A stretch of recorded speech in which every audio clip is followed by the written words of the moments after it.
investigação, cobrança das autoridades. De contador de histórias a contar a minha própria história.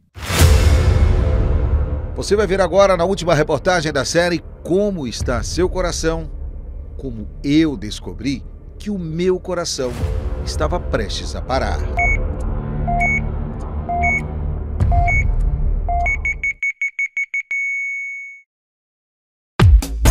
No final do mês de abril, eu estive na emergência de um hospital particular em Maringá.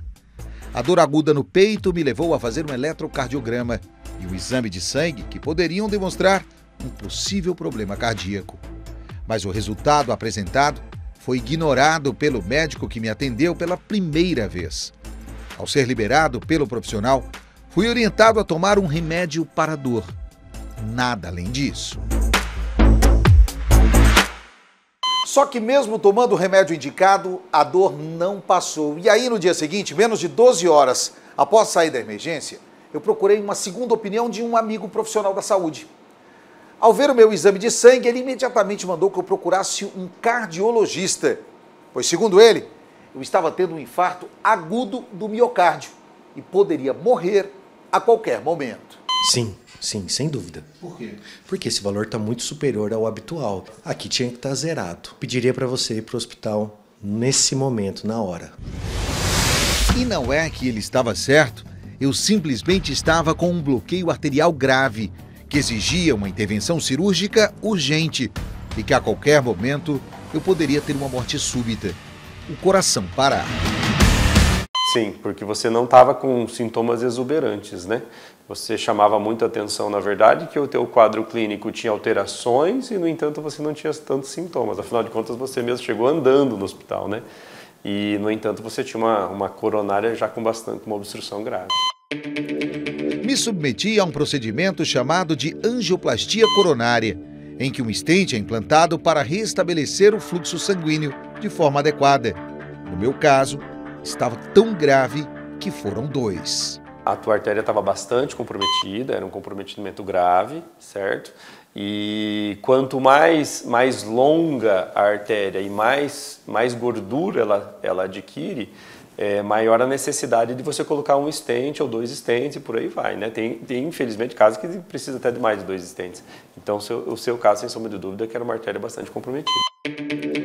A sorte que eu tive em chegar vivo para fazer os procedimentos cirúrgicos, nem todos têm. O seu colesterol bom, ele está dentro dos padrões de normalidade. O seu colesterol ruim, o LDL, o VLDL, até mesmo o colesterol total, eles estão dentro do padrão de normalidade.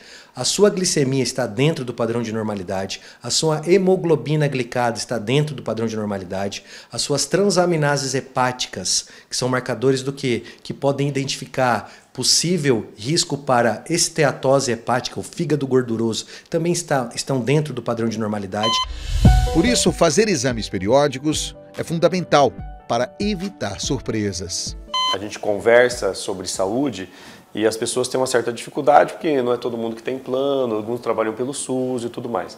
E isso não é justificativa. Hoje nós temos um SUS ativo para formas de prevenção, nós temos, o Maringá é um centro referência para isso, então nós temos bastante possibilidade de trabalhar com prevenção e trabalhar ativamente naquelas pessoas que têm fatores de risco para desenvolvimento da doença.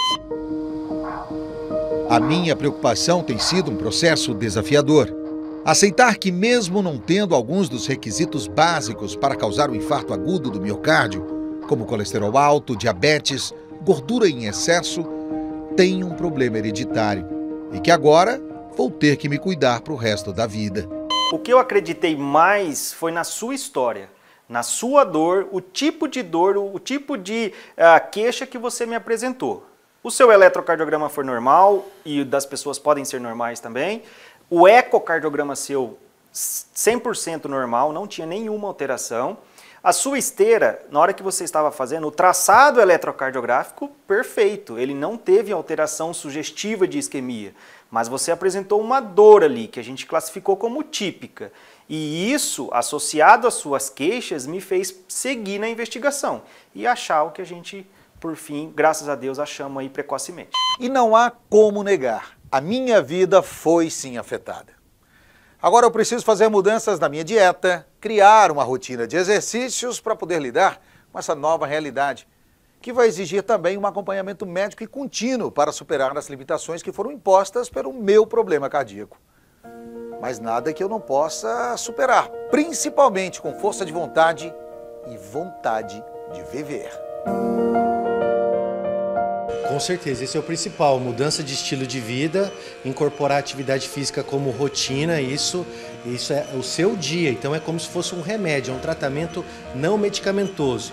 A atividade física regular e sistematizada com acompanhamento, nutrição, então uma alimentação saudável, voltar para os alimentos mais naturais, os alimentos in natura, diminuir o consumo de alimentos industrializados, cuidar do estresse e controlar bem o sono. Então ter uma rotina muito adequada de sono, trabalhar com a higiene do sono. Então são aspectos que estão todos integrados que vão te trazer o quê? Maior longevidade saudável. O meu problema cardíaco foi um ponto de virada na minha vida. Por isso, compartilhar a minha jornada de forma jornalística pode ser uma maneira de inspirar outros a buscarem cuidados preventivos, a adotarem um estilo de vida mais saudável e, principalmente, encontrar esperança em meio a desafios semelhantes. A gente consegue observar que você tem um parâmetro de resposta ainda bem estável, bem preservado.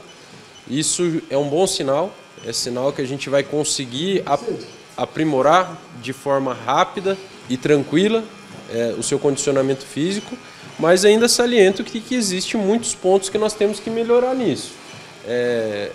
Os 9 minutos é um período curto de tolerância ao teste, então a gente sabe que quanto maior essa tolerância, maior é a sua resistência cardiorrespiratória e maior é o seu potencial também cardiorrespiratório, a capacidade de realização de esforço. Então nós precisamos abordar alguns pontos dentro da atividade física, baseado nesses resultados, para que você possa melhorar ainda mais e ter um aprimoramento para inibir esse teu problema aí que foi diagnosticado.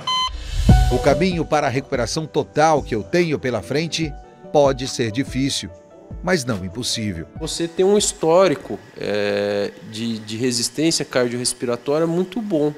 Isso mostra que no caso de retornar aos treinamentos, iniciar uma atividade esportiva com mais intensidade, com treinamento sistematizado, a chance de melhora vai ser muito mais rápida. Que a minha história seja um lembrete de que a saúde cardíaca tem que ser uma prioridade na vida de cada um de nós. E que cada dia que possamos estar vivo seja uma nova oportunidade para viver plenamente e feliz. E aí, como está o seu coração?